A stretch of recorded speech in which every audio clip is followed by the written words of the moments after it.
Hello, my name is Daniel Roberts, a volunteer at the Highline Heritage Museum, and you're listening to Highline Times History on KQWZ 106.5 FM. And I'm with Roger Price. We're both here at the museum today. We're sitting in the radio booth of One America. Do a little recordings, and we're going to try to do an ongoing show, a series during the summertime. And the hope of this program is to record some of the memories of a long-term resident of the Highline area, so that you guys can enjoy it now or years from now. Okay, well, thank you, Daniel. Yes, KQWZ 106.5. Thank you for listening, and enjoy the show.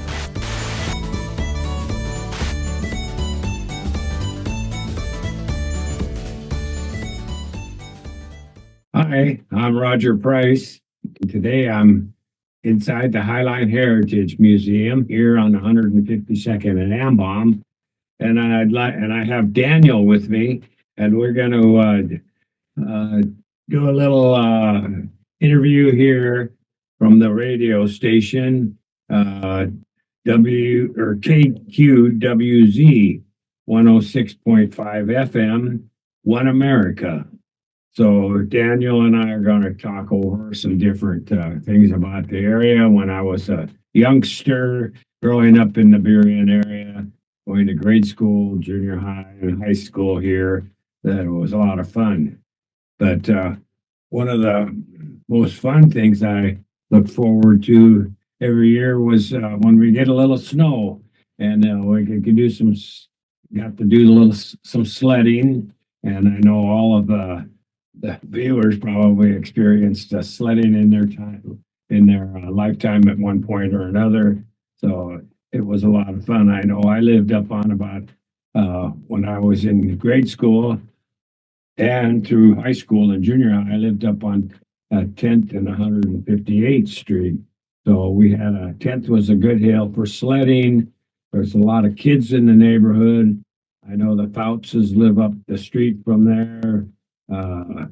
My friend Mike Fazaro, he lived down on 9th and 158th. So, and then over on 11th, there was also a bunch of kids, but 10th was the hill for good sledding. It would, they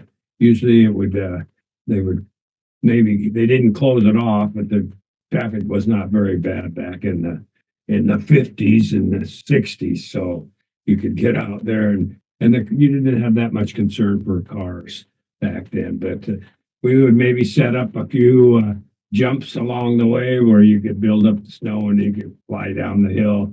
You used to be able to go all the way down to just about where the church is, between 154th and 156th there on 10th. And there'd be probably maybe 6 to 8 or 10 of the kids that would go out and sled. After dinner usually was a good time, so it was always a lot of fun.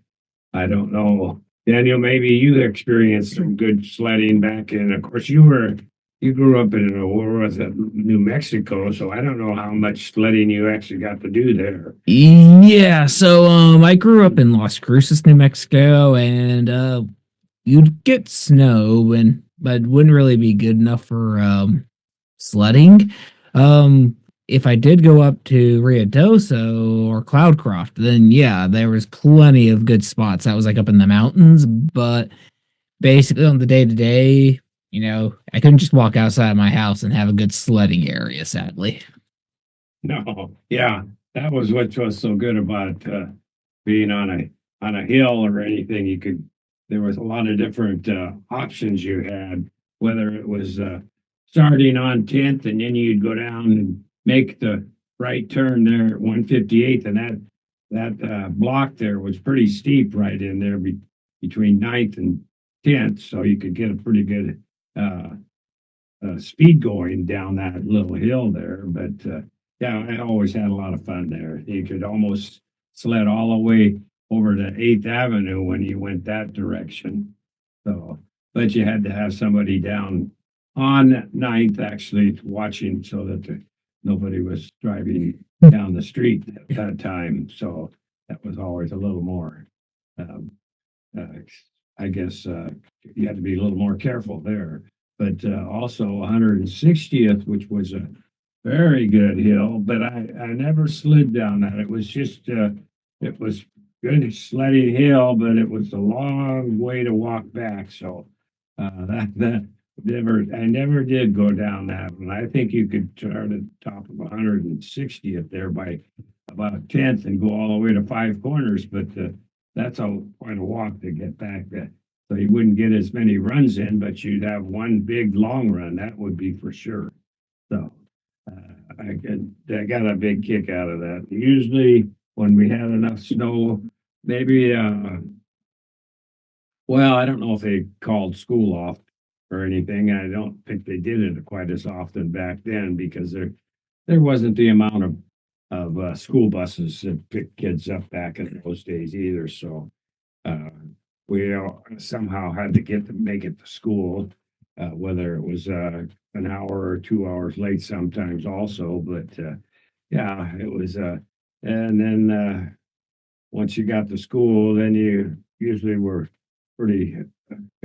Your feet were pretty wet, and you were having snowball fights with some of the kids, but you had a good time. Nice, nice. Yeah.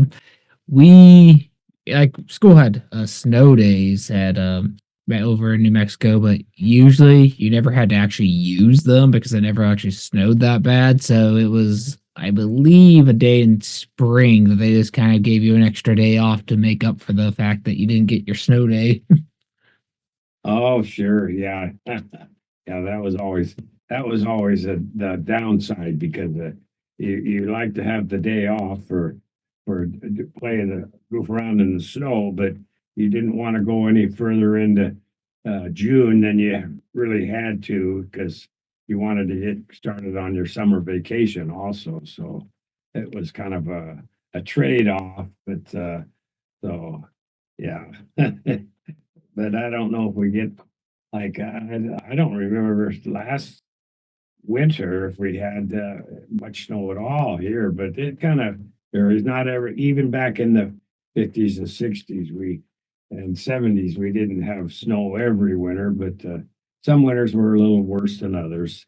And I know that I think it was winter of 1950. Of course, I was only a year old, but I heard that I've read stories where that was one of the worst winters Seattle had ever had back then. So there was just chaos everywhere. It was almost like blizzard conditions, and it was several. I don't know, maybe even a week of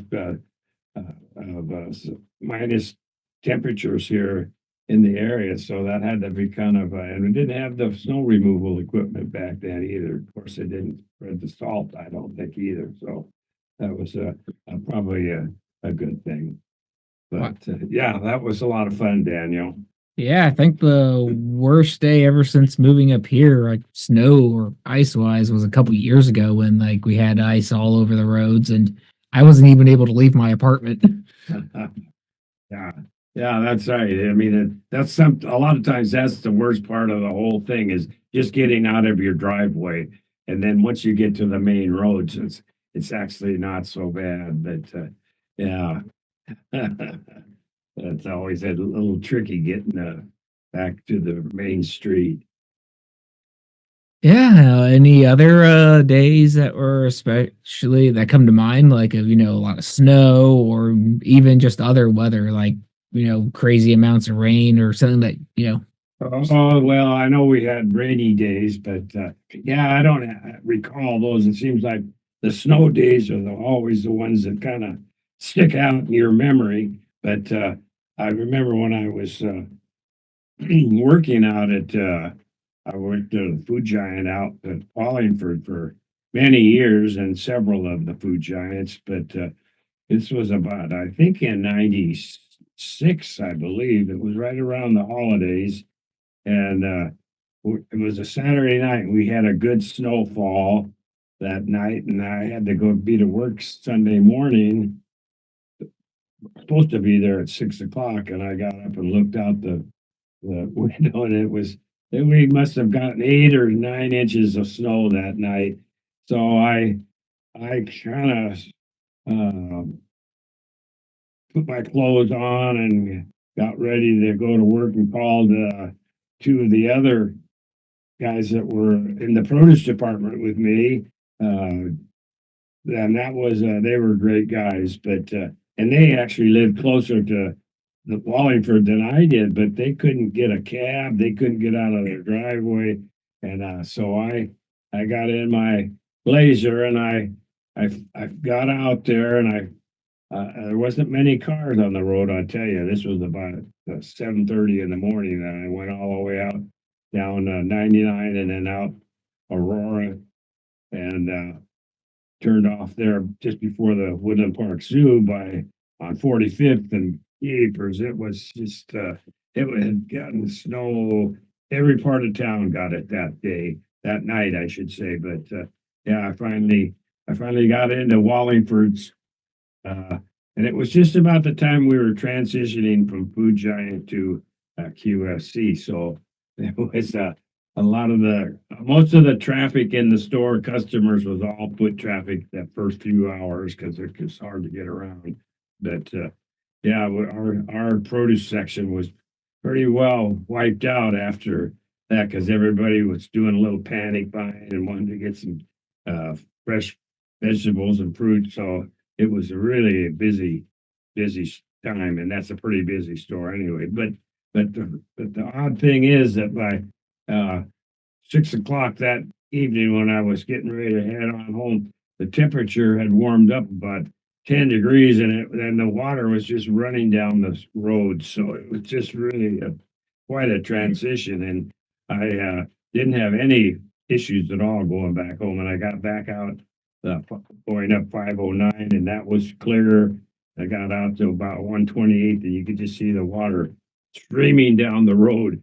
It was just melting so fast. But yeah, that was kind of a crazy trip. But I was able to get into work anyway. And the other two guys, they never did get back and show up for work, but that was okay.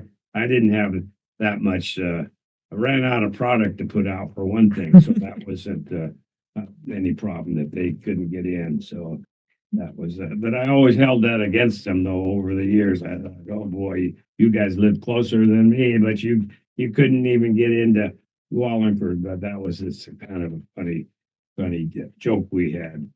Oh yeah, you got to give your coworkers a hard time for stuff like that. Oh, absolutely.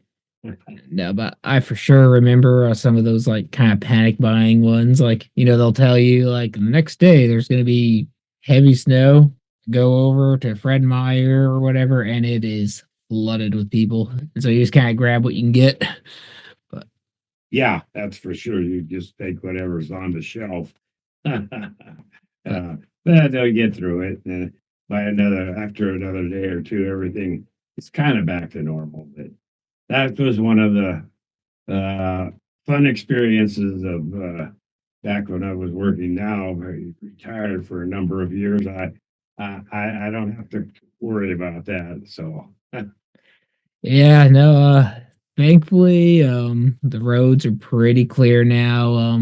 Whenever it does actually snow, I do remember during the pandemic, when I still had to go into work, they didn't really need to or bother to get the snow plowed like in the parking lot.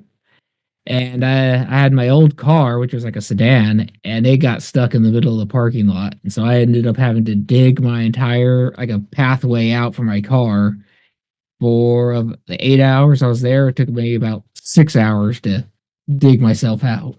yeah, yeah. Oh yeah, I'll have to bring that.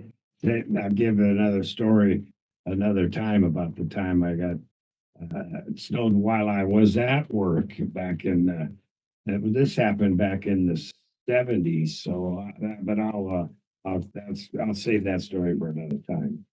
So, thank you. All right. Well, if there's nothing else, then I think that about wraps it up. Yes, I think it does for for this episode. Yes. Well, then, thank you everyone for listening in. I hope you'll join us again, and you guys have a good day.